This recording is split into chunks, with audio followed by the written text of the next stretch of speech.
Hello, this is Dr. Bob Evans, and welcome to our podcast, Parental Alienation from Couch to Courtroom and Beyond. We will discuss the resisting and refusing dynamic, commonly referred to as parental alienation, how you'll know it's happening in your case, and what can be done about it. Parental alienation can cause stress and trauma in high-conflict cases. These podcasts focus on how attorneys and mental health professionals can support families and children. Welcome to episode 42, The Man They Had to Destroy. I want to begin this episode with a statement of fact. Richard Allen Gardner was a clinical professor of child psychiatry at Columbia University College of Physicians and Surgeons. He held that position for decades. He authored more than 40 books and 250 professional articles. He was a certified chess master. He was an accomplished musician. He was a fellow of the American Psychiatric Association. He was never arrested. He was never charged with any crime. He was never convicted of anything. He was never incarcerated, not for a day, not for an hour. He died on May 25, 2003, in Tenafly, New Jersey. I begin with those facts because one of the most widely circulated claims in the campaign against Gardner's work is that he was imprisoned, that he died in prison, or that he was incarcerated at the time of his death, or some variant of that claim. It is not true. It has never been true. It's a fabrication. And it is a fabrication that has appeared in legal briefs, in academic papers, and in courtroom arguments. It has been used to disqualify an entire body of scientific work by falsely destroying the man who produced it. That's where this episode begins. Who Richard Gardner was. Before we examine what was done to Richard Gardner's reputation, we need to establish who he actually was, not the caricature, the man. Gardner was born in New York City in 1931. He completed his medical training at Columbia University's College of Physicians and Surgeons in 1956, followed by a psychiatric residency and child psychiatry fellowship. He joined the Columbia faculty, where he would remain as a volunteer clinical professor until his death. The volunteer designation is worth noting. Gardner received no salary from Columbia for his academic role. He maintained it out of professional commitment and maintained it in good standing through decades of productive scholarship. He was the kind of clinician who was not content to stay inside a single lane. He wrote for children. His therapeutic storytelling technique, developed in the 1960s and published in a series of books for young readers, was a genuine methodological contribution to child therapy. He wrote for parents practical guidance on child development, divorce, and school difficulties that sold widely because it was useful. He wrote for clinicians and lawyers the systematic texts on parental alienation that became among the most cited works in the family law and child psychiatry literature of the late 20th century. He was, by all accounts of those who actually worked with him, and I have to attest that I was one of them. He consulted with him on a number of cases in the early 1990s, a genuinely creative and energetic clinical mind.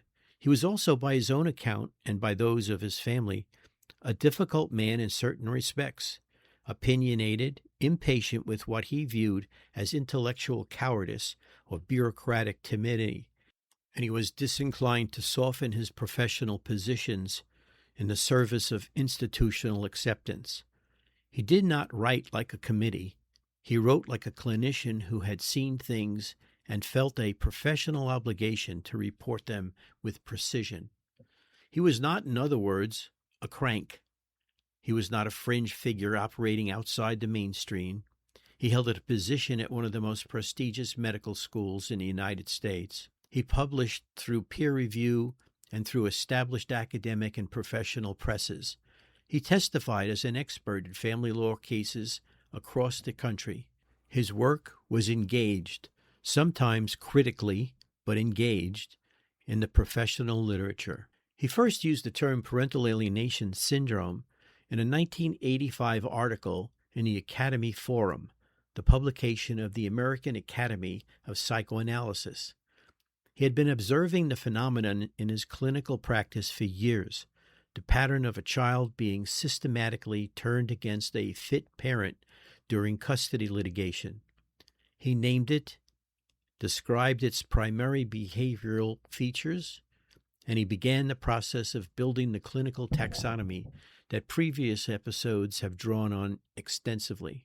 That was 1985. What followed over the next 18 years until his death was a sustained and escalating effort to discredit both the concept and the man. It is that effort, its methods, its sources, its consequences, that this episode examines. What Gardner actually wrote. Before we can examine the attacks on Gardner's work, we have to know what that work actually says. This is not a formality. The single most powerful weapon in the disinformation campaign against Gardner has been selective quotation, the extraction of passages from their clinical and historical context and their presentation as evidence of the author's character, rather than as positions requiring intellectual engagement. I want to address the three areas where Gardner's writing has been most frequently weaponized, and I want to do it with precision because precision is what the record requires. On the taxonomy of alienating behaviors, Gardner's primary clinical contribution, the 8 behavioral symptoms we examined in detail in the previous episode, and the 3-level severity classification, is rarely the subject of sustained intellectual critique. The critics who appear in courtrooms armed with papers challenging parental alienation and parental alienation syndrome are in the overwhelming majority of cases not challenging the empirical validity of those symptoms. They are challenging the label, the DSM exclusion, and the person of Gardner himself. This distinction matters enormously. A clinical phenomenon does not disappear because the label attached to it is contested. The children I have evaluated, the children whose cases inform these podcasts, exhibit a behavioral profile that Gardner described. They exhibit it whether or not the words parental alienation syndrome are permitted in the jurisdiction where their custody is being litigated. Renaming a phenomenon does not make it cease to exist, and the research literature, as a later episode will demonstrate in detail, documents the phenomenon under multiple terminology: parental alienation, resist and refuse, aggressive parenting, parental alienating behaviors, caregiver-child relationship problems, all describing the same clinical reality. On the passages taken out of context, Gardner wrote extensively on childhood sexuality and on the continuum of sexual behaviors across cultures and historical periods. Some of this writing appears in his texts on child sexual abuse evaluation, a domain in which he was a recognized expert and a frequent court-appointed evaluator. Critics have extracted passages from these texts and presented them without the clinical and evaluative context in which they appear, in order to suggest that Gardner's held views that licensed or minimized child sexual abuse. I've read these texts. The passages in question are situated within a forensic evaluative framework whose explicit and repeated purpose is the accurate differentiation of genuine sexual abuse from false allegations, a problem of genuine and serious consequence in family courts where false allegations can be and have been used as a custody weapon. Gardner's concern in the passages that are not routinely decontextualized by his critics is with the evaluative problem of distinguishing real abuse from induced disclosure. That concern is not only legitimate, it is precisely the concern that the research on false memory, suggestibility, and forensic interviewing that we will examine in a later episode confirms is clinically essential. None of this means that every aspect of Gardner's writing on childhood sexuality is above criticism. Some of his formulations in this area are dated and should be engaged with as such. But dated is not criminal. and the exclusion of those two categories in the campaign against his work is not an intellectual argument, it is a rhetorical maneuver. On the DSM exclusion, parental alienation syndrome was not included in the DSM-4 in 1994 or the DSM-5 in 2013.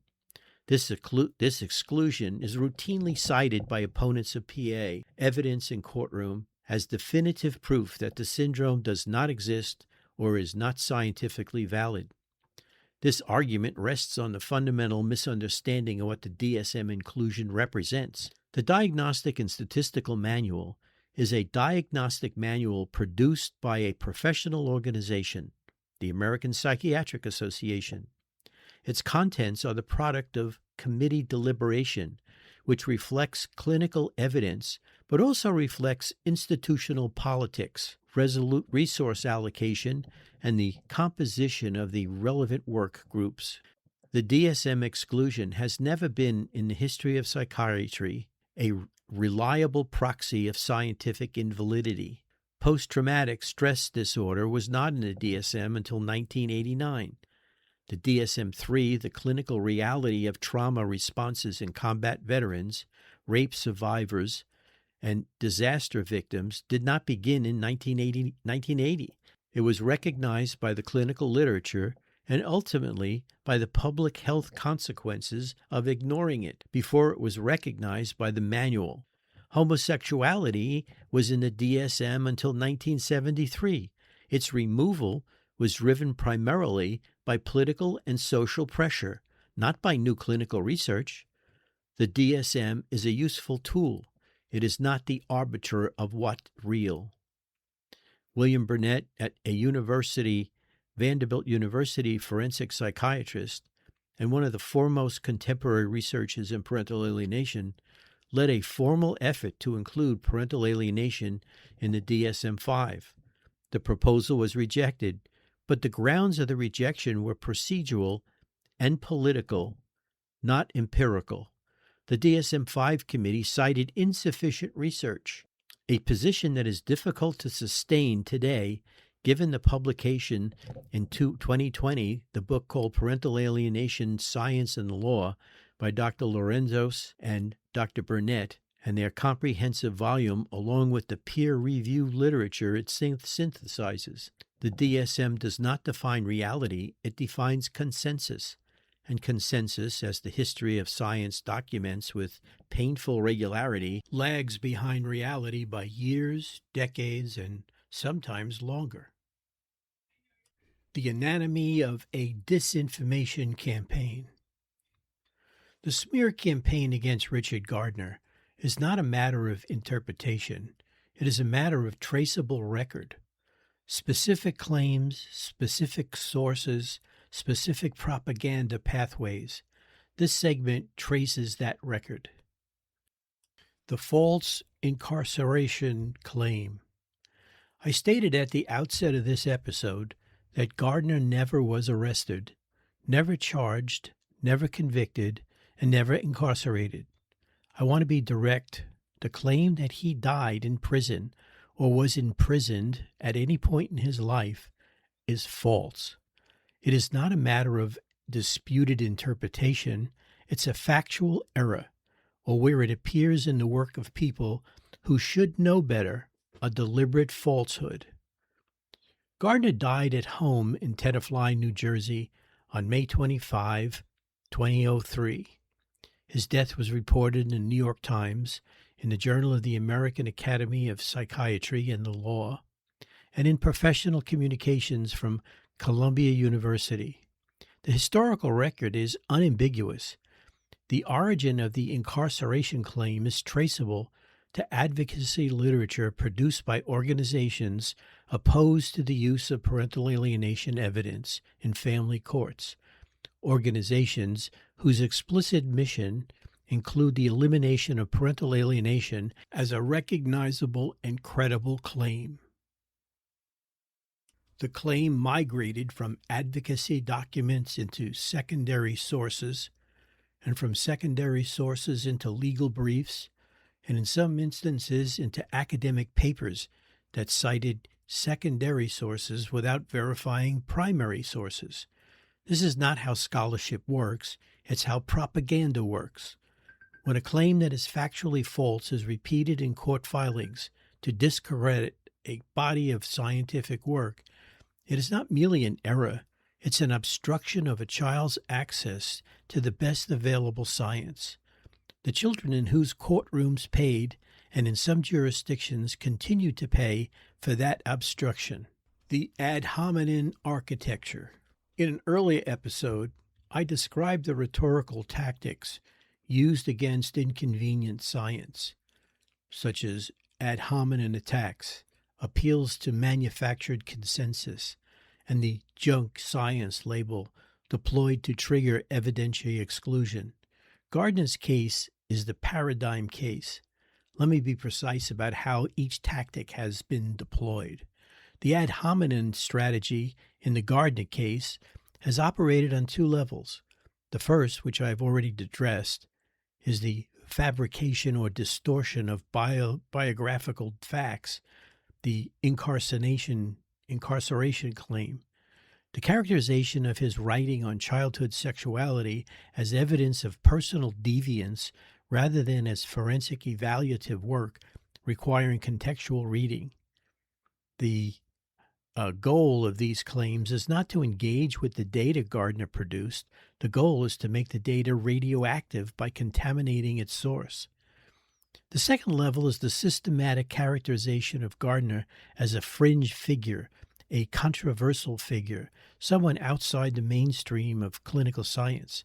This characterization ignores his Columbia appointment, his fellow status in the American Psychiatric Association, his decades of peer-reviewed publication, and the extensive engagement, including critical engagement, with his work in mainstream professional journals. A genuinely fringe figure is ignored. Gardner was attacked, which is a different thing entirely, and which tells us something about the perceived threat his work really represented. The consensus construction. The second major tactic is what I have called consensus construction, the creation of the appearance of overwhelming, settled science agreement by assembling lists of organizations and expert panels that have rejected parental alienation without examination of how those panels were constituted or what evidence they considered. The argument runs as follows. The American Psychological Association, the American Medical Association, the National Council of Juvenile and Family Court Judges, and various other bodies have declined to recognize parental alienation. Therefore, parental alienation is not scientifically valid. Therefore, evidence based on it should be excluded from court. This argument has several significant problems. The first is that organizational position statements are not peer-reviewed scientific findings. They represent the views of a particular committee or at a particular moment, influenced by the advocacy inputs those committees receive. The second is that the organizations most frequently cited have in many cases not issued comprehensive position papers on parental alienation as an empirical phenomenon. They've issued statements on the use of parental alienation as a legal strategy, which is a different question. The third is that the same organizations have been subject to the same advocacy pressure from the same groups that targeted Gardner, and the composition of the relevant committees has not been neutral. Joan Meyer, a George Washington University law professor, has been among the most visible and prolific contemporary opponents of parental alienation evidence in family courts. Her 2019 study, funded by the National Institute of Justice, which we will examine in forensic methodological detail in a later episode, has been cited in hundreds of court proceedings as definitive evidence against parental alienation. The response literature from Dr. Jennifer Harman, Dr. Lorendos, and others has identified fundamental methodological problems with that study's sampling, coding, and inferential logic. But the Meyer study continues to be cited. frequently without reference to the response literature because it supports a preferred conclusion. This is not science. This is the use of science's authority in the service of an advocacy position. It is interesting to note that these and other professional organizations have now since recognized alienating behaviors in their documents.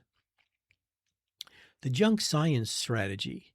The third tactic, the application of the junk science label to trigger Daubert or Fry evidentiary challenges, is the most consequential for the children whose cases are affected by it, because it operates at the threshold of admissibility. If the evidence cannot be heard by the judge, the child's actual situation cannot be assessed.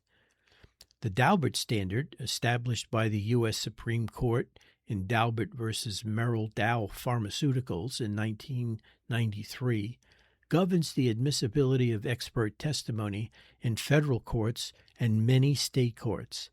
It requires that expert testimony be based on sufficient facts or data, that it be the product of reliable principles and methods, and that those principles and methods have been reliably applied to the facts of the case. The Fry standard, still operative in some jurisdictions, asks whether the relevant methodology is generally accepted in the scientific community. The strategy of labeling parental alienation and parental alienation syndrome as junk science is designed to trigger these standards and secure exclusion before the substantive evidence is ever considered. It works in some courtrooms because judges are not always equipped to evaluate the quality of the science on both sides. And when one side presents a list of organizations that have allegedly rejected parental alienation, and the other side must explain the methodological problems with those rejections, the asymmetry of the argument favors the rejectionists.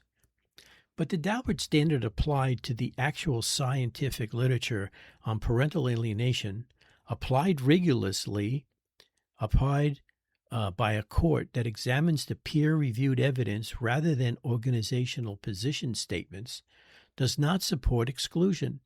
Jennifer Harman's prevalence research is peer-reviewed and methodologically documented.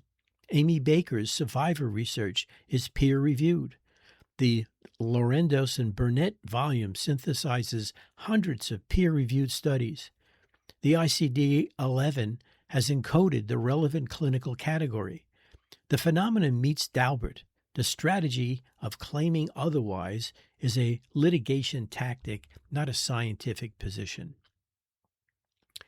A legal strategy designed to prevent evidence from being heard is not a scientific argument. It is a decision that the evidence, if heard, would be too compelling to overcome. The cost of the campaign. I want to step back from the anatomy of the disinformation campaign for a moment and address what I consider the most important question this episode raises. What did the campaign cost? Not in terms of Gardner's reputation, though that cost was real. Not in terms of academic careers or institutional politics, though those costs are real too, in terms of children. Parental alienation, when it is severe and when it is untreated, produces outcomes that are documented across the clinical and sociological literature. Amy Baker's longitudinal research on adult survivors, adults who, as children, were subjected to systematic parental alienation and who are now old enough to reflect on what it did to them, depression, compromised identity formation, difficulty with intimate relationships, and a distinctive form of grief, the mourning of a parent who is physically alive but psychologically absent. These are not minor sequelae. These are life course consequences. Jennifer Harman's prevalent research estimates that approximately 22 million Americans have experienced parental alienation, If even a fraction of those cases involved severe alienation that went unaddressed because the clinical framework for addressing it was litigated out of existence in the relevant courtroom, the human cost is not trivial. I'm not arguing that Gardner was infallible. What I am arguing is that the campaign against Gardner was not a scholarly critique. It was a destruction campaign. It was executed with sufficient success that in courtrooms across the United States, children whose situations would have been recognized and addressed under the clinical framework Gardner built were instead told through the mouth of the court that what was happening to them was not recognized, that the science did not support it, that they would have to continue living inside the manufactured reality their alienating parent had constructed for them. The children who bore that cost do not have names in this episode. They are composites and statistics and case files. But they were real. And the campaign that kept their situations invisible to the courts that could have helped them was conducted by people who described themselves as advocates for children. Let me draw this together.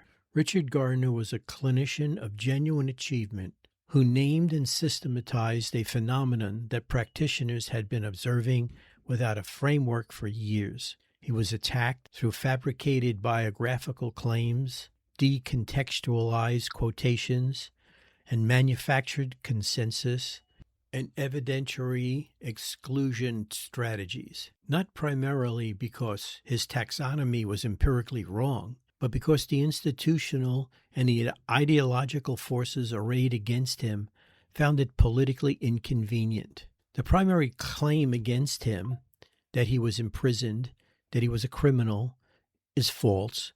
I state it again clearly for the record, because it will be encountered again in depositions and briefs and expert reports, and every time it's encountered, it should be met with the same response. It is false. It's traceable to advocacy literature rather than primary sources, and its function is to prevent the evaluation of the science. What was done to Gardner is not unique. It is, as a later episode will document, a pattern that recurs throughout the history of clinical and scientific knowledge. Samuel Weiss, Barry Marshall, Barbara McClintock, Peyton Rouse. The pattern is consistent, a paradigm challenging findings, institutional resistance organized around protection of existing knowledge structures, personal destruction, and eventually vindication, which arrives too late for the people who needed the truth to be available sooner.